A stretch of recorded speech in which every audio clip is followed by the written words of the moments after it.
सर्वांना good morning, शुभ सकाळ. तर आपण जे काही इलेक्ट्रिक करंट हा चॅप्टर पाहिला होता DSFL बॅचसाठी असेल किंवा ज्या ज्या परीक्षांसाठी तो उपयुक्त आहे, तर त्या सर्वांनी ते सेशन अटेंड करायचे आहेत. काही लेक्चर्स तुम्हाला यूट्यूबवरती अवेलेबल असतील, ते सेशन अटेंड करून घ्या.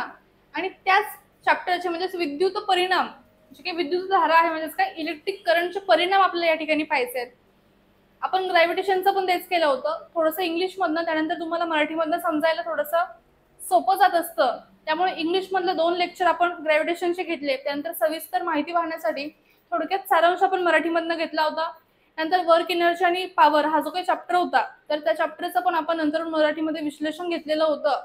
आणि आता जो काही थर्ड चॅप्टर आपला काल संपलेला आहे, विद्युत धारेचे परिणाम, म्हणजे काल संपलेला टॉपिक जो आहे आपला इलेक्ट्रिक करंट, तर ह्या टॉपिकचं पण आज मराठी विश्लेषण आपण या ठिकाणी पाहणार आहोत.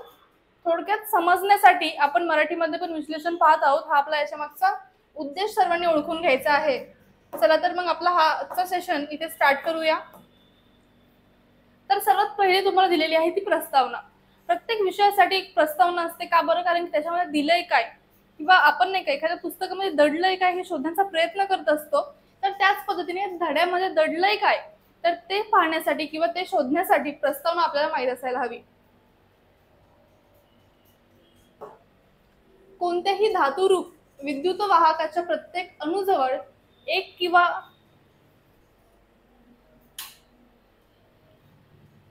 किंवा एकापेक्षा जास्त इलेक्ट्रॉन्स असे असतात की अणुकेंद्रिकाशी ते अतिशय क्षीण बलाने बद्ध असतात. त्यांना मुक्त इलेक्ट्रॉन्स असं म्हटलं जातं. तुम्हाला सेशन मध्ये पण सांगितलं होतं की जे इलेक्ट्रॉन्स एका एकदम निग्लिजिबल फोर्सने, एकदम अशा छोट्या फोर्सने न्यूक्लियसला बाइंडेड असतात, न्यूक्लियसला अतिशय सूक्ष्म फोर्सने ते धरून ठेवलेले असतात, तर त्यांना फ्री इलेक्ट्रॉन्स म्हणजेच मुक्त इलेक्ट्रॉन्स आपण म्हणत असतो.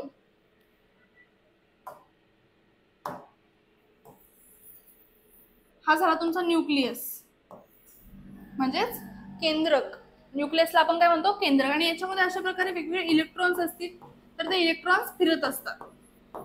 न्यूक्लियसच्या भोवती फिरणारे जे न्यूक्लियस वरती पॉझिटिव्ह चार्ज असतो, तर हे जे काही न्यूक्लियस भोवती इलेक्ट्रॉन्स फिरत असतात, तर ते अतिशय सूक्ष्म बलाने म्हणजेच अतिशय निग्लिजिबल फोर्सने हे केंद्रकाशी बांधून ठेवले गेलेले असतात.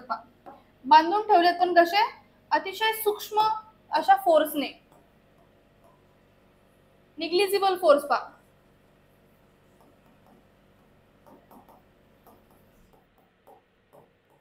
म्हणजेच काय?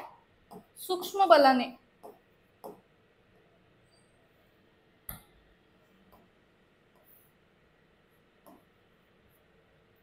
सूक्ष्म असं जे काही बल असतात, अतिशय सूक्ष्म अशा बलाने ते इलेक्ट्रॉन्स न्यूक्लियसला बांधून ठेवलेले असतात. त्यांनाच काय म्हटलं जातं? फ्री इलेक्ट्रॉन्स म्हणजेच काय? मुक्त इलेक्ट्रॉन्स असं म्हटलं जात असतं. हे काय आहेत? सगळे फ्री इलेक्ट्रॉन्स आहेत. म्हणजेच मुक्त असे इलेक्ट्रॉन्स आहेत की जे न्यूक्लियस भोवती फिरत असतात. सगळ्यांना फ्री इलेक्ट्रॉन्स काय आहेत ते क्लिअर झालं असेल. पुढे पहा. दाखविल्याप्रमाणे वाहकांमध्ये हे इलेक्ट्रॉन एका भागाकडून दुसऱ्या भागाकडे सहजपणे जाऊ शकतात. बघा, एखादा जर फ्री इलेक्ट्रॉन असेल, मुक्त इलेक्ट्रॉन असेल, तर तो सहज एका भागाकडून दुसऱ्या भागाकडे जाऊ शकतो, हे या ठिकाणी आपल्याला सांगितलंय. ह्या मुक्त इलेक्ट्रॉन्स बरोबरच ऋण प्रभारेचेही वहन होत असतं. म्हणजेच वाहकातील मुक्त इलेक्ट्रॉन हे वाहक असतात. वाहकातून वाहणारा इलेक्ट्रॉनचा प्रवाह किंवा ठराविक क्षेत्रातून एकक कालावधीत वाहणारा विद्युत प्रभार म्हणजेच विद्युत धारा होय. बघा, आपण सगळ्यांनी पाहिलं होतं की जे काही इलेक्ट्रॉन्स असतात पा, तर ते इलेक्ट्रॉन्स वरती कोणता चार्ज असतो? निगेटिव्ह चार्ज असतो. म्हणजेच काय? ऋण प्रभार असतो. ऋण त्याच्यावरती चार्ज असतो, निगेटिव्ह चार्ज त्याच्यावरती पाहायला मिळत असतो. आणि हे जे काही इलेक्ट्रॉन्स आहेत, तर ते इलेक्ट्रिसिटी वाहत असतात. एका ठिकाणाहून दुसऱ्या ठिकाणी ते सहज जाऊ शकतात. का बरं? कारण की त्यांच्यामध्ये असणारा जो काही फोर्स आहे न्यूक्लियसशी, तो अतिशय सूक्ष्म, अतिशय निग्लिजिबल असा असतो. त्यानंतर जो काही करंट आहे पा, म्हणजेच काय? विद्युत धारा.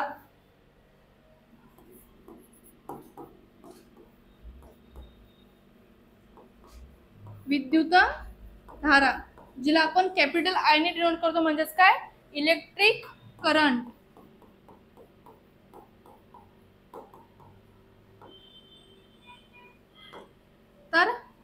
इलेक्ट्रिक करंट जो आहे तर त्याचा फॉर्म्युला काय सांगितलं होतं, त्याचं सूत्र आपल्याला या ठिकाणी पाहायचं आहे.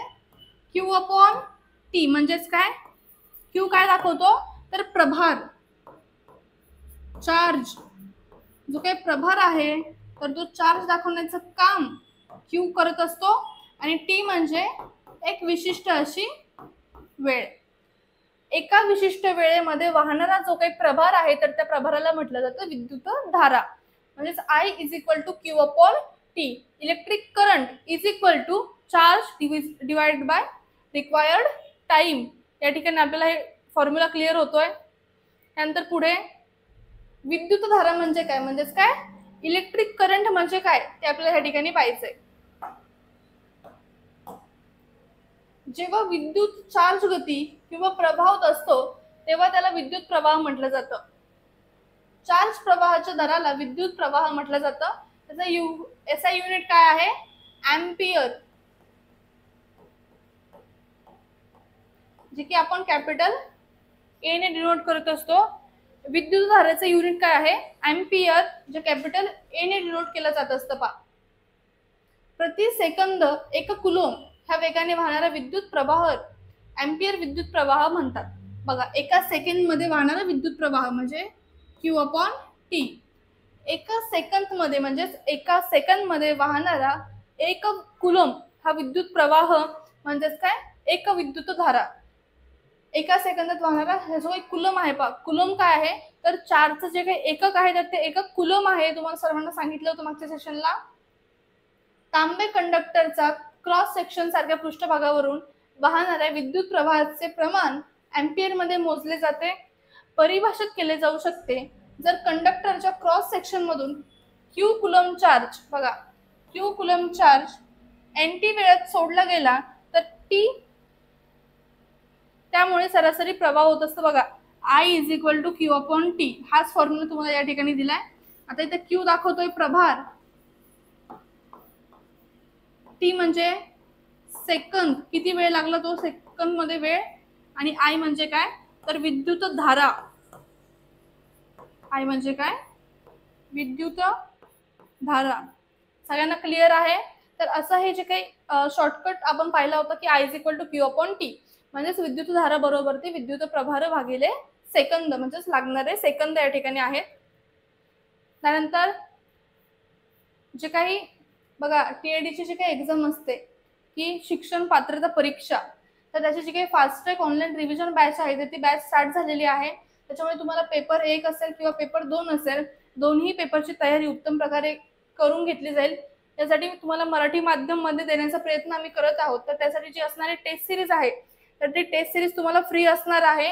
फक्त 1000 मध्ये तुम्हाला ही संपूर्ण बॅच मध्ये टेस्ट सिरीज असतील, लाईव्ह लेक्चर्स, त्याचे नोट्स प्रोव्हाइड केले जाणार आहे. तर सर्वांनी फास्टपणे ही जी बॅच आहे ती बॅच जॉईन करून घ्यायची आहे. नंतर पुढे पहा, मापन वेळ. मापन वेळ टी शून्यावर रेंडर करून आपल्याला तात्काळ विद्युत प्रवाह I मिळतो. बघा, जर जास्त करंट असेल तर Q बाय टी आणि जर लहान करंट असेल तर dQ बाय dt. म्हणजेच काय आपल्याला हे पहा, समजा ही एखादी तार आहे, ही एखादी विद्युत तार आहे. जर ह्या तारेवरती पूर्ण चार्ज आहे Q आणि तो वाहत आहे T प्रवाहामध्ये, आणि जर आपल्याला सांगितलंय की तुम्हाला फक्त पेन चेंज करूया आपण, आणि जर तुम्हाला विचारलं की फक्त एवढ्याच भागातलं चार्ज तुम्हाला सांगायचंय तर हा झाला dQ आणि याच्यासाठी लागणारा टाइम झाला dt. म्हणजे एका चार्जच्या भागातील अतिशय सूक्ष्म असा भागाबद्दल जर आपल्याला विचारलं असेल तर त्या ठिकाणी dQ अपॉन dt हा फॉर्म्युला आपण वापरू शकतो. विद्युत प्रवाहाचे SI एकक काय आहे, ampere. SI unit of current ampere.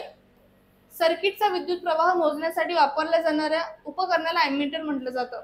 बघा, जो काही इलेक्ट्रिक करंट आहे त्याचं युनिट काय एम्पियर, आणि इलेक्ट्रिक करंट मोजण्यासाठी वापरलं जाणारं उपकरण एमीटर. सर्वांनी लक्षात ठेवायचंय. नंतर एम्पियरची व्याख्या पहा. जर एका सेकंदात इलेक्ट्रिक सर्किटमध्ये 1 कुलम चार्ज वाहतो तर त्या सर्किट मधील विद्युत प्रवाहाचे मूल्य 1 एम्पियर असतं. बघा, चार्ज 1 कुलम व्हायला एका सेकंदामध्ये एका सेकंदामध्ये 1 कुलम चार्ज वाहिला गेला तर हा झाला 1 एम्पियर करंट. 1 करंट म्हणजे 1 कुलम चार्ज एका सेकंदामध्ये जर एखाद्या सुवाहकातून कंडक्टर मधून वाहत असेल तर त्याच्यावरती असणारा इलेक्ट्रिक करंट किती असतो? 1 असतो. उदाहरणार्थ जर एका वायरमध्ये 50 कुलम, बघा चार्ज किती दिला या ठिकाणी, चार्जला क्यूने डिनोट केलं जातं 50 कुलम. चार्ज 10 सेकंदात, बघा टाइम किती दिलाय 10 सेकंद म्हणजेच वेळ असेल तर त्या वायरमध्ये वाहणाऱ्या विद्युत प्रवाहाचं मूल्य किती? आता सगळ्यांना माहिती आहे Q/T is equal to I, म्हणजेच काय, electric current is equal to Q/T. Q म्हणजे काय, आपला असणारा विद्युत प्रभार आणि T म्हणजे लागणारा वेळ. तर या ठिकाणी आपल्याला फॉर्म्युला मिळालाय, तर उत्तर काढूया. 50 कुलम छेद 10 सेकंद, 10 एक आहे 10 आणि 10 5 आहे 50, म्हणजे या ठिकाणी इलेक्ट्रिक करंट मिळत आहे आपल्याला 5 एम्पियर. इलेक्ट्रिक करंटचे युनिट काय आहे?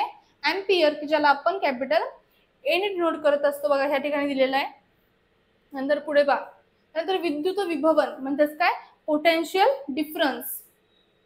एका पॉझिटिव्ह चार्ज अनंताकडून एका बिंदूवर आणण्यासाठी आवश्यक असलेल्या कामाच्या प्रमाणात त्या विद्युतची विद्युत क्षमता म्हटलं जातं. दुसऱ्या शब्दात एका विद्युत बिंदूवरती पॉझिटिव्ह चार्ज असलेल्या युनिट पॉइंट मध्ये साठवलेली विद्युत संभाव्य ऊर्जा त्या बिंदूवरील विद्युत संभाव्य इतकी असते. विद्युत क्षमता आणि विद्युत इलेक्ट्रिक किंवा व्ही द्वारे दर्शवली जात असते. विद्युत संभाव्यतेला आंतरराष्ट्रीय एकक व्होल्ट असं असतं. आता जे काही पोटेन्शियल डिफरन्स आहे ज्याला काय म्हटलं जातं? विद्युत विभवन म्हणजेच काय, इलेक्ट्रिक पोटेन्शियल डिफरन्स, की ज्याला पोटेन्शियल डिफरन्स तुम्हाला पूर्ण लिहून देते. Potential difference. तर हा जो काही पोटेन्शियल डिफरन्स आहे, तर विद्युत वहन होण्यासाठी विद्युत क्षमता एका ठिकाणाहून दुसऱ्या ठिकाणी वाहण्यासाठी गरजेचे असतं ते पोटेन्शियल डिफरन्स, म्हणजेच काय, विभव अंतर. विभव जो आहे म्हणजेच काय पोटेन्शियल, तर त्या पोटेन्शियल मध्ये फरक असावा लागत असतो. एका टोकाकडे जर जास्त पोटेन्शियल डिफरन्स असेल, म्हणजे एका ठिकाणी जर जास्त विभव असेल तर दुसऱ्या ठिकाणी तो कमी असावा लागतो. त्यावेळेसच ती ऊर्जा एका ठिकाणून दुसऱ्या ठिकाणी वहन करत असते. या ठिकाणी दिलंय. आणि याचं जे काही आंतरराष्ट्रीय एकक आहे म्हणजेच काय, SI युनिट आहे, तर ते काय आहे? व्होल्ट, ज्याला आपण कॅपिटल व्ही ने डिनोट करत असतो. हे सर्वांनी आपण पाहिलेलं आहे. हे रिव्हिजन चालू आहे. व्होल्ट ने डिनोट करत असतो. पुढे पहा, विद्युत परिपथातील चिन्हे आणि विद्युत परिपथ. आता जी काही विद्युत चिन्हे आहेत आणि त्याचे काही परिपथ आहेत ते आपल्याला या ठिकाणी पाहिजे. जर एक विद्युत सेल असेल तर बघा अशा पद्धतीने दाखवलं जातं. मला स्क्रीनवरती क्लिअर दिसतंय? हो. तर हे अशा पद्धतीने जी काही विद्युत सेल आहे, काय, इलेक्ट्रिक सेल म्हणजेच विद्युतची काही सेल आहे ती ह्या पद्धतीने दाखवली जात असते. त्यानंतर एक बॅटरी किंवा जर जास्त सेल असतील तर हे कशा पद्धतीने दाखवलं जातं? एकापेक्षा जास्त जर सेल असतील तर अशा पद्धतीने हे दाखवलं जात असतं. त्यानंतर प्लग कुंजी, जे काही स्विच असतं पहा, स्विच बटन म्हणजेच काय, प्लग की, तर ते अशा पद्धतीने किंवा अशा पद्धतीने दाखवली जात असते प्लग की. त्यानंतर जे काही स्विच बंद जर असेल, आता इथे प्लग चालू आहे आणि स्विच जर बंद असेल तर हे कसं दाखवलं जातं? असं स्विच बंद दाखवलं जात असतं. स्विच बंद असेल तर ह्या डायग्राम आणि स्विच चालू असेल तर हे चिन्ह त्या ठिकाणी वापरलं जातं. त्यानंतर एकतारा संधी या पद्धतीने दाखवली जात असते. त्यानंतर क्रॉसिंग जी आहे पहा, एका वायरवरून जर दुसऱ्या वायरची क्रॉसिंग असेल तर ती अशा पद्धतीने दाखवली जात असते. त्यानंतर विद्युत बल्ब कसे दाखवले जातात? बल्ब सगळ्याला माहिती आहे कसे दाखवतात. बल्ब अशा पद्धतीने दाखवले जात असतात. त्यानंतर प्रतिरोधक म्हणजेच काय, जो काही रेझिस्टन्स असतो, रोध असतो, तर तो रोध अशा प्रकारे ह्या चिन्हाद्वारे दाखवला जात असतो, तो काय, रेझिस्टन्स. त्यानंतर परिवर्ती रोधक किंवा धारा नियंत्रक जो आहे तर तो खाली दिलेल्या डायग्राम प्रमाणे दाखवला जात असतो. नंतर जर एमीटर जे असेल, एमीटर म्हणजे काय, करंट मोजण्याचं एकक, विद्युत धारेचं जे काही मोजण्याचं जे काही इन्स्ट्रुमेंट आहे तर त्याला एमीटर म्हटलं जातं. तर ते अशा पद्धतीने दाखवलं जात असतं. त्यानंतर जे काही विद्युत विभव आहे म्हणजे पोटेन्शियल डिफरन्स आहे तर तो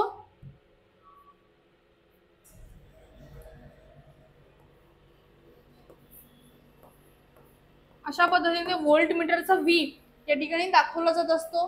तरी चिन्ह सर्वांनी लक्षात ठेवायची आहे.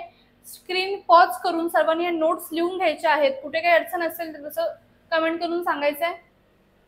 त्यानंतर आता पाहायचं आपल्याला पोटेन्शियल डिफरन्स म्हणजे विभवांतर काय असतं. कोणत्याही दोन बिंदूच्या विद्युत क्षमतेच्या फरकला संभाव्य फरक किंवा व्होल्टेज म्हटलं जातं. बघा, कुठल्याही दोन विद्युत क्षमता जे असतात तर त्यांच्यामध्ये असणारा जो काही फरक आहे तर त्या फरकाला काय म्हटलं जातं, व्होल्टेज म्हटलं जात असतं, विभवांतर म्हटलं जात असतं. दुसऱ्या शब्दात सांगायचं झालंच तर एक पॉझिटिव्ह चार्ज आणि एका बिंदूकडे दुसऱ्यावरती हलवण्याच्या कामाला दोन बिंदूमधील संभाव्य फरक म्हटला जात असतो. बघा, एक पॉझिटिव्ह चार्ज जर दुसऱ्या बिंदूवरती हलवायचा म्हटला तर त्या कामाला काय म्हटलं जातं, विभवांतर किंवा संभाव्य फरक.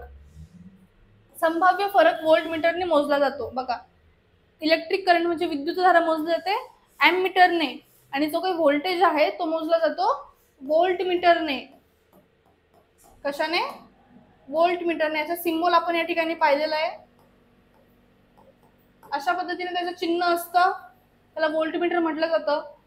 व्होल्टेज स्थिर विद्युत क्षेत्रामध्ये विद्युत प्रवाहाद्वारे वेळेनुसार बदलणाऱ्या चुंबकीय क्षेत्राद्वारे किंवा यापैकी कोणत्याही दोन किंवा अधिकद्वारे तयार केले जाऊ शकतं. संभाव्य फरकाचे एकक काय आहे, व्होल्ट. पोटेन्शियल डिफरन्स एकक काय आहे, व्होल्ट.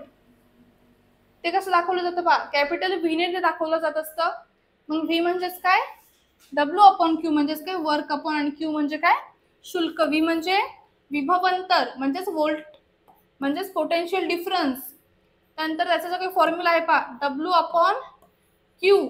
डब्ल्यू म्हणजे काय, वर्क म्हणजे झालेलं कार्य, आणि क्यू म्हणजे चार्ज म्हणजे काय, प्रभार. असं ते फॉर्म्युला आपल्याला सांगता येईल. आणि त्याचं जे काही युनिट आहे म्हणजे एसआय एकक जे आहे ते आहे व्होल्ट. नंतर पहा, जी काही तांत्रिक विषयाची बॅच आहे आरोग्य सेविका, तर ती बॅच आपण स्टार्ट केलेली आहे 1 जूनला. तर त्याचे ऍडमिशन चालू आहे. तर एका महिन्याची जी काही फी आहे ती फक्त 700 आहे. 3 महिन्यांसाठी तुम्हाला फक्त 1,500 रुपये लागणार आहेत आणि 6 महिन्यांसाठी फक्त 3,000 रुपये. ऑनलाईन म्हणजेच काय, live session plus recorded session तुम्हाला अटेंड करता येणार आहेत. त्याच्यामुळे तुम्हाला जी काही टेस्ट सिरीज असेल किंवा प्रश्नपत्रिकांचं विश्लेषण संपूर्ण देण्याचा प्रयत्न या टेस्ट सिरीज मध्ये केला जाईल. तर सर्वांनी ती बॅच होईल तेवढं लवकरात लवकर जॉईन करून घ्यायची आहे. नंतर पुढे, जेव्हा आपण एका बिंदूचा चार्ज एका बिंदूवर बी वरून दुसऱ्या बिंदूवर ए वर दुसऱ्या चार्जला इलेक्ट्रॉनिक फील्ड मध्ये हलवतो. बघा, दोन चार्ज असतात.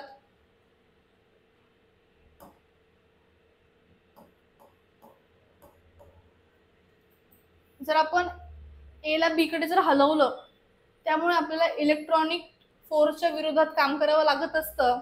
हे काम त्या दोन ठिकाणांमधील वैद्य संभाव्य फरक असतो. जसं की V A upon minus V B is equal to W upon Q. आता हे पहा, एखादी वस्तू जर ह्या ठिकाणाहून दुसऱ्या ठिकाणी हलवायची असेल तर तिला कार्य लागत असतं, बल लागत असतं. तर त्याचे काही लागणारं बल आहे ते कसं मोजायचं पहा. आता हा जो काही पोटेन्शियल आहे तो आपल्याला बी वरती न्यायचा आहे पहा. इथे असणारा पोटेन्शियल किती, व्ही ए, आणि इथे असणारा व्ही बी.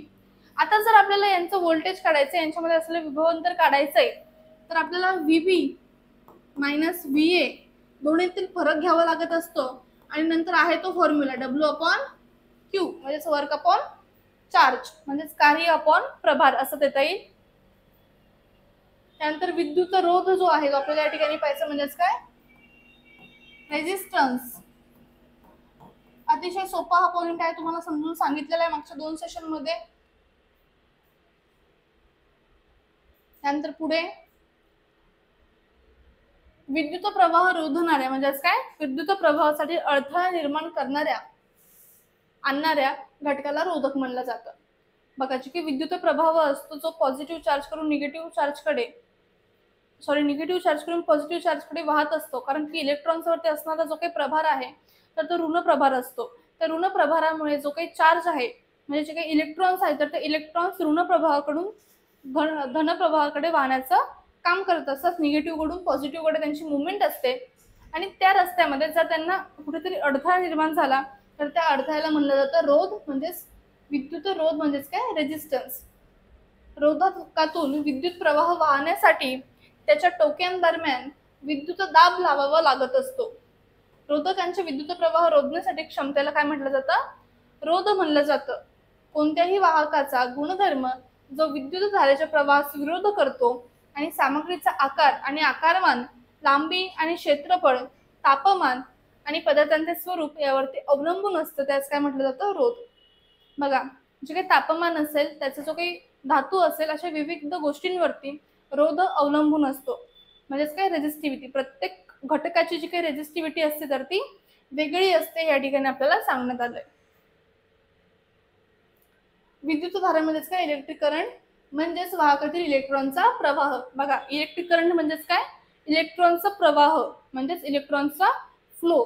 त्यानंतर जेव्हा वाहकातील इलेक्ट्रॉन्स एका टोकाकडून दुसऱ्या टोकाकडे गतिमान होतात तेव्हा ते इतर इलेक्ट्रॉन आणि वाहकातील अणु असतील किंवा आयन असतील त्यावरती आदळतात. बघा, तुम्हाला सांगितलं होतं जर इलेक्ट्रॉन्स एका कंडक्टरमध्ये जर वाहत असतील आणि त्याच्यामध्ये जर क्लोरीन असेल किंवा H+ असेल, अशा प्रकारचे जर आयन्स असतील तर ह्या आयन्सवरती ते आदळले जातात, आपटले जातात. आणि जर हे आदळले एकमेकांवरती, गर्दी जर त्या ठिकाणी झाली तर त्यातून जो अडथळा निर्माण होत असतो त्याच अडथळ्याला रेझिस्टन्स आपण म्हणतो. ह्या आघातामुळे इलेक्ट्रॉनचा प्रवाहात अडथळा निर्माण होतो. विद्युत प्रवाहास अडथळा निर्माण करण्याच्या वाहकाच्या गुणधर्मास रोध म्हणतात, म्हणजेच काय? रेझिस्टन्स म्हणतात. म्हणजेच काय? रेझिस्टन्स म्हणतात. अंकगणितीय दृष्टिकोनातून विद्युत धारेचा रोध म्हणजेच काय? वाहकातील टोकातील विभवांतर आणि वाहकातून वाहणारी विद्युत धारा म्हणजेच V यांचे गुणोत्तर. आता जर आपल्याला गणितीय सूत्र पाहायचं म्हटलं कशाचं? रेझिस्टन्स म्हणजे रोध असेल, ते कसं करता येईल? R = V/I. म्हणजेच काय? पोटेन्शियल डिफरन्स म्हणजेच जो काही विभवांतर आहे तर विभवांतर भागिले विद्युत धारा म्हणजेच काय? Electric current. R = V/I या पद्धतीचं सूत्र आपल्याला या ठिकाणी त्यांनी सांगितलंय. नंतर पुढे ओहमचा नियम म्हणजेच काय? Ohm's law.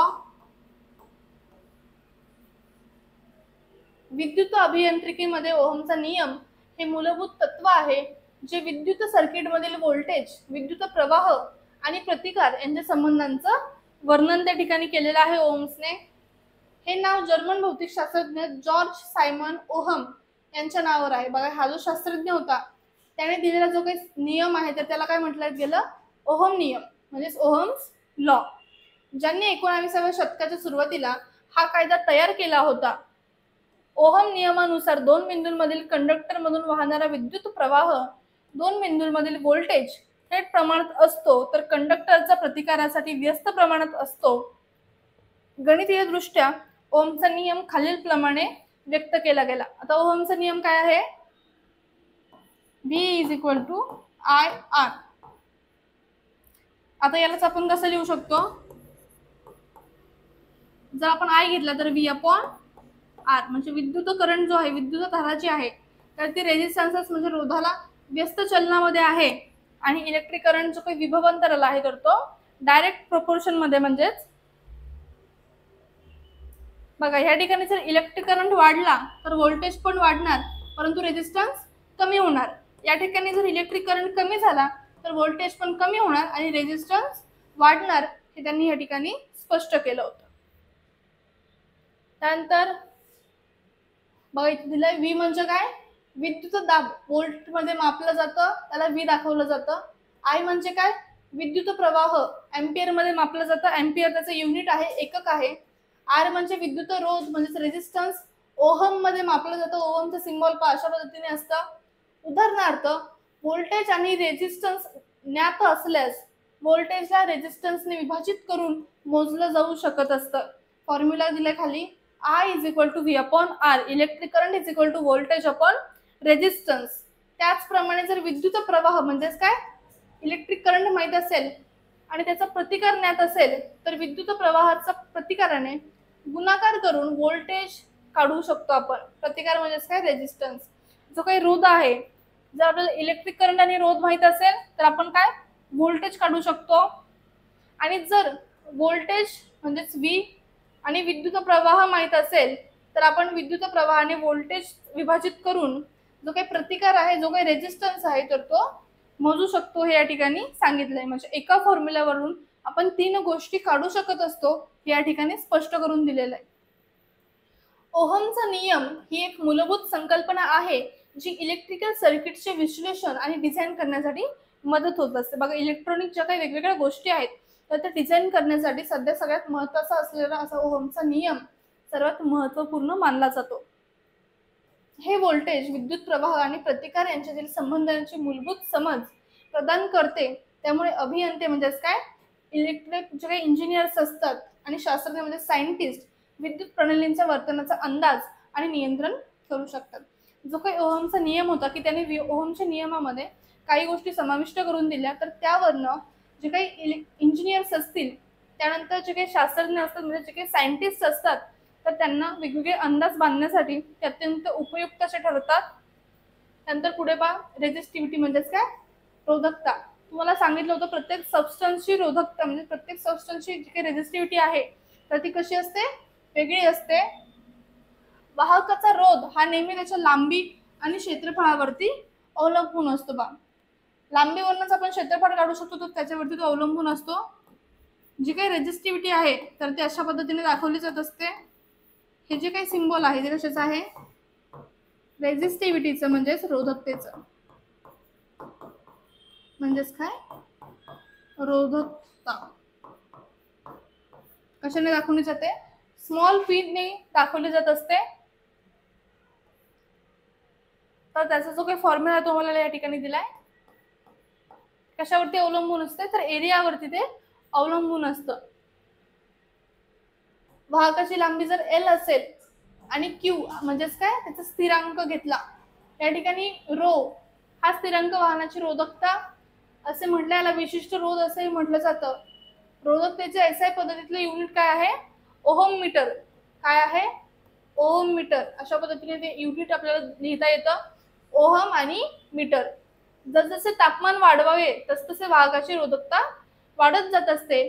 पदार्थाची जितकी रोधकता कमी तितका जास्त विद्युत धारा त्याच्यामधून वाहते. बघा, जेवढा कमी अडथळा तेवढा विद्युत प्रवाह जास्त वाढणार आहे. आणि अडथळ्यालाच आपण काय म्हणतो?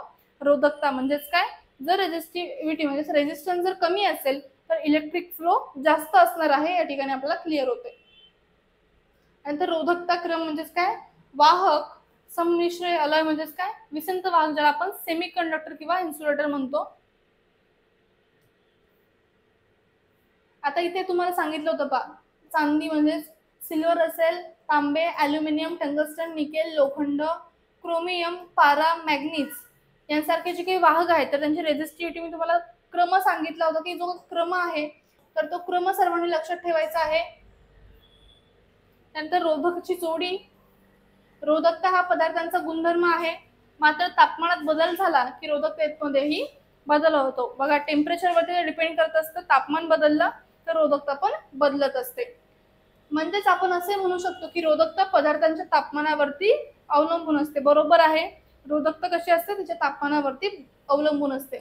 तापमानात वाढ झाली की रोधकतेमध्ये वाढ होत असते. तर रोधाची जी काही जोडी होती बघा, रेजिस्टन्स किती पद्धतींचा असतं? 2.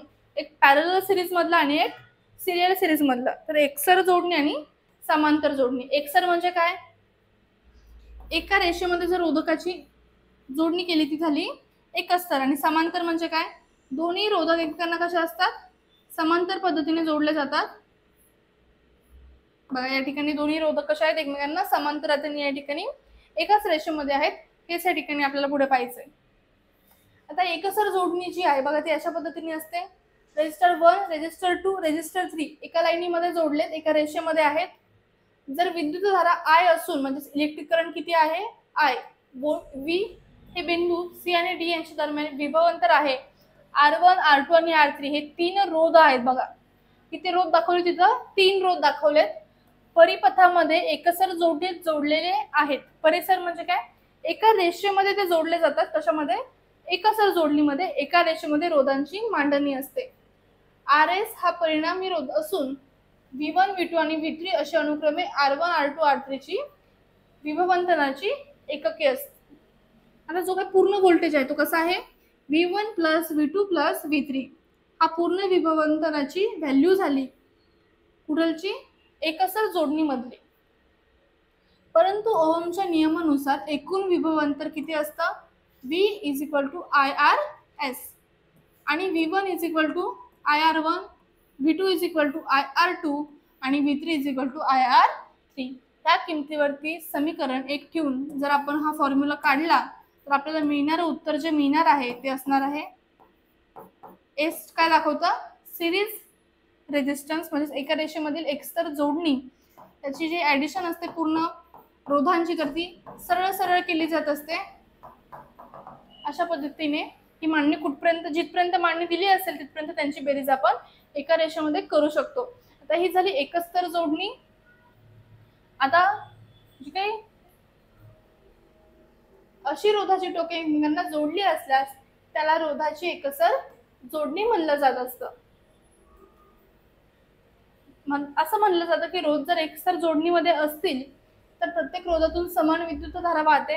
म्हणजे जर सिरीजमध्ये रेजिस्टन्स जोडलेले असतील तर त्यातून वाहणारा जो काही इलेक्ट्रिक करंट आहे तर तो इलेक्ट्रिक करंट कॉन्स्टंट असतो, समान असतो, सेम असतो. परिणामी रोध हा जोडणीतील सर्व रोधांच्या बेरजे इतका असतो. आणि जो काही संपूर्ण रोध आहे, टोटल रोध किती असतो, संपूर्ण रेजिस्टन्सच्या बेरजे एवढा तो असतो. जोडणीच्या दोन टोकातील विभवांतर म्हणजे पोटेन्शियल डिफरन्स रोधांच्या दरम्यान असलेल्या विभवांतराच्या बेरजे इतकं असतं. आणि जे काही पोटेन्शियल डिफरन्स आहे तर साहजिकच आहे, रेजिस्टन्सचा सगळ्याच्या बेरजे एवढा तर व्होल्टेज पण सगळ्यांच्या बेरजे एवढाच. रोधांच्या एकतर जोडणीचा परिणाम रोधा प्रत्येक जोडणीतील रोधापेक्षा जास्त असतो. एकस्तर जोडणी परिपथातील वाढवण्यासाठी वापरली जाते. जर एखाद्या सर्किटमध्ये अडथळा कमी करायचा असेल, इलेक्ट्रिक करंट जास्त फास्टपणे जर ट्रॅव्हल करायचा असेल तर त्यावेळेस एकस्तर जोडणीचा वापर केला जात असतो. की एकस्तर जोडणी जी आहे ती काय करत असते, रोध वाढवण्याचं काम करत असते, अडथळा वाढवत असते.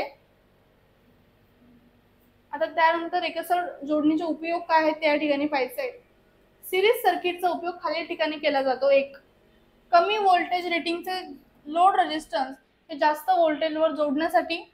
नंतर सर्किटचा एकूण करंट कमी करण्यासाठी. बघा, करंट कमी करण्यासाठी काय करावं लागत असतं, रेजिस्टन्स वाढवावं लागत असतं. आणि रेजिस्टन्स कसं वाढवू शकतो आपण, जर एकसर जोडणी केली तर करंट कमी होतो आणि रेजिस्टन्स वाढतो.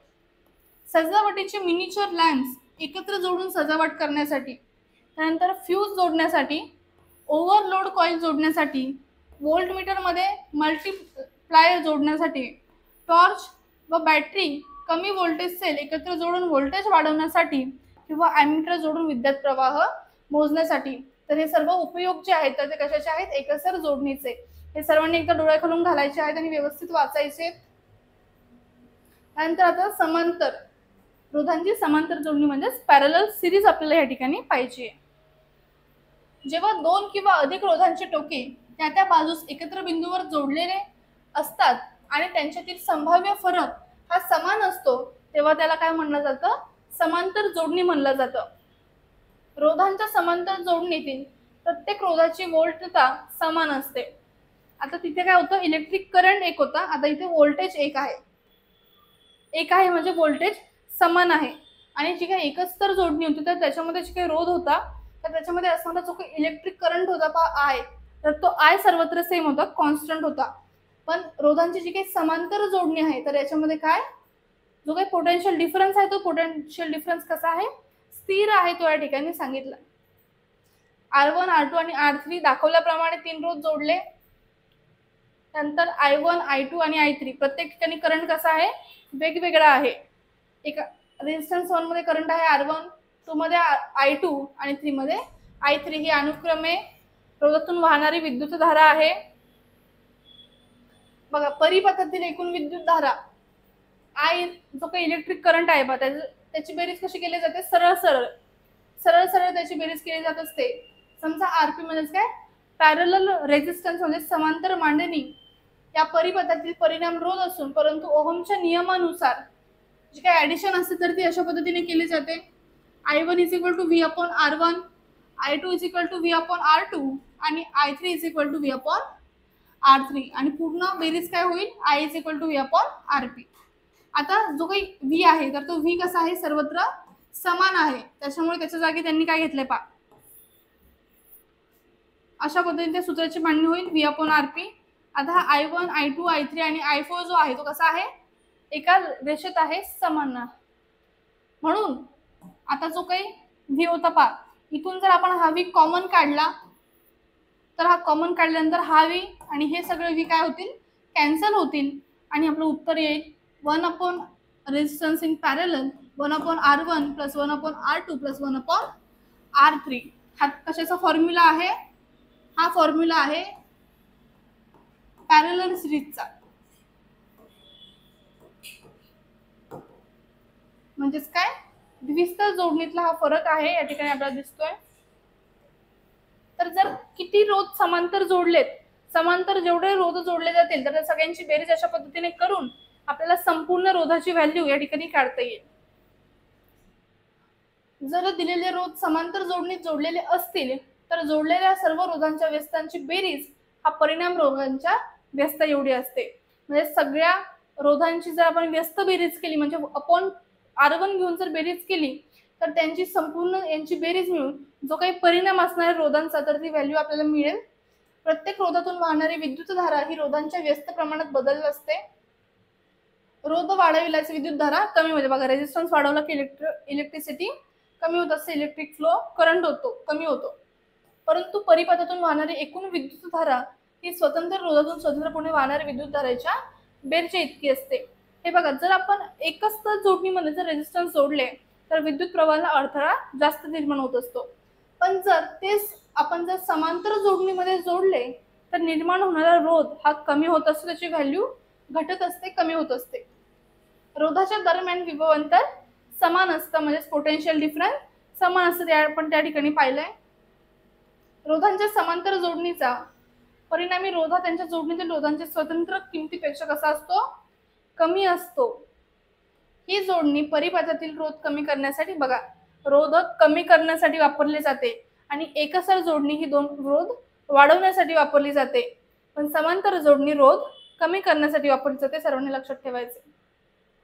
आता जूलचा नियम आपल्याला या ठिकाणी पाहायचा आहे. जूल जो शास्त्रज्ञ होता जसं एकक म्हणून आपण वर्क असेल, एनर्जी असेल, कायनेटिक एनर्जी, पोटेन्शियल एनर्जी, सगळ्या एनर्जीला जूल हे एकक वापरत असतो. तर त्याचा नियम आपल्याला या ठिकाणी पाहायचा आहे. जर R रोध असेल, वाहकाच्या दोन टोकांमधील विभव अंतर जर V असेल तर प्रयुक्त केलेले जे काही ओहमच्या नियमानुसार करंट असतो तो कसा असतो I इज इक्वल टू काय V अपॉन R. V म्हणजे काय विभव अंतर, R म्हणजे काय रोध आणि I म्हणजे काय विद्युतधारा. तर हा जूलचा नियम या ठिकाणी आपल्याला सांगण्यात येतोय.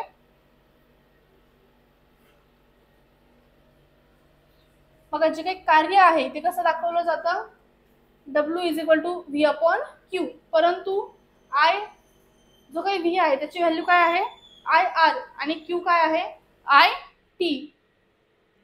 मग W इज इक्वल टू आपण काय मांडू शकतो V च्या जागी आपण IR मांडू शकतो, Q च्या जागी आपण IT मांडू शकतो. इथून आपल्याला फॉर्म्युला काय मिळतो W इज इक्वल टू हा I आणि हा I जर गुणाकार केला तर I स्क्वेअर, हा R इथे आणि हा T इथे.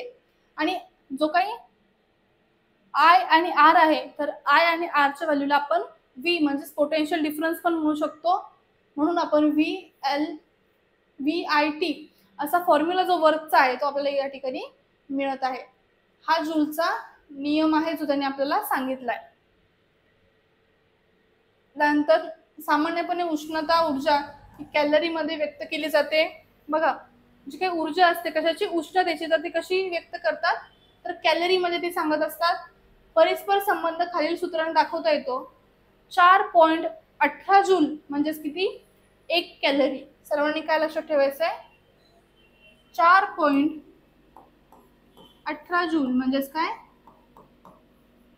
1 कॅलरी.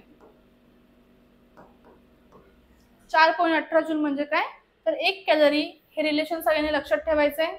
म्हणजेच वाहकामध्ये निर्माण झालेली कॅलरीमधील उष्णता मोजण्यासाठी H is equal to I square upon RT upon 4.18 calorie हा फॉर्म्युला आपण त्या ठिकाणी वापरू शकत असतो.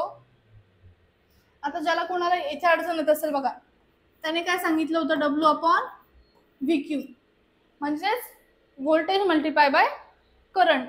आता जो काही V आहे पा, ह्या V ला आपण कसं लिहितो, तर IR, V ला आपण IR सुद्धा लिहू शकतो. व्होल्टेज म्हणजे काय, electric current multiply by resistance.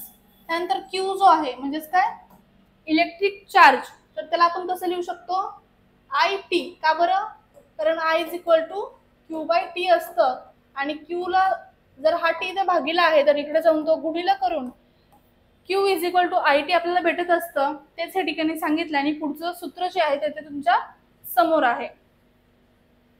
नंतर जूलचा नियम काय सांगतो, वाहकातून वाहणारी विद्युतधारा म्हणजेच काय, I. विद्युतधारा म्हणजे काय, इलेक्ट्रिक करंट, जो I ने डिनोट केला की T कालावधीसाठी R रोध असलेल्या वाहकातून जाऊ दिल्यास तयार होणारी उष्मा म्हणजेच H हा विद्युतधारेचा वर्ग, वाहकाचा रोध आणि विद्युतधारा वाहण्याचा कालावधी यांच्या समानुपाती असतो. हा ओहमचा नियम आपल्याला या ठिकाणी सांगितला आहे. हे सर्वांनी लक्षात ठेवायचं, अतिशय असं इम्पॉर्टंट आहे, प्रत्येक परीक्षेसाठी उपयुक्त असणारा हा फॉर्म्युला आहे. त्यानंतर आपल्या जे काही 1 जून पासून बॅच स्टार्ट झालेला आहे, तर टाइम टेबल तुमच्या समोर आहे. ज्यांनी कोणी बॅच जॉईन केले नसतील त्यांनी पटकन आपल्या बॅच जॉईन करून घ्यायचे आहेत. अतिशय माफक दरामध्ये चांगलं मटेरियल तुमच्यापर्यंत पोहोचत आहे, त्याचा तुम्ही लाभ घ्यायचा आहे. तर हे जे काही आपलं मराठीमधलं आता जे काही विश्लेषण होतं तर ते या ठिकाणी संपतंय. सर्वांनी इलेक्ट्रिक करंटचे जे काही सेशन 1 आणि सेशन 2 होते तर ते सर्वांनी एकदा पाहायचे आहेत. कुठे काही अडचण असेल तर असं कॉल करून विचारायचं आहे. त्यानंतर आता मराठीमध्ये जे काही आपण विश्लेषण घेतलेलं आहे तर तेही आपल्या या ठिकाणी संपतंय. सर्वात सोपा असा टॉपिक होता, ज्याच्यामध्ये फक्त इलेक्ट्रिक करंट असेल, चार्ज असेल, त्यानंतर वर्क काय असतो, पोटेन्शियल डिफरन्स आणि रेजिस्टन्स, या 5 घटकांवरती असा जो टॉपिक होता, ज्याच्यामध्ये सगळ्यात इम्पॉर्टंट असलेला ओहमचा लॉ असेल, जूलचा नियम असेल, कुलम्स लॉ असेल, हे तिन्ही लॉ आणि प्रत्येकाचे युनिट सगळ्यांनी जर लक्षात ठेवलं तर ह्या टॉपिकमध्ये इतरत्र दुसरं काहीही नाहीये. आजचं सेशन आपण इथे थांबवतोय. सर्वांना थँक्यू. सेशन आवडलं सर्वांनी लाईक करायचं.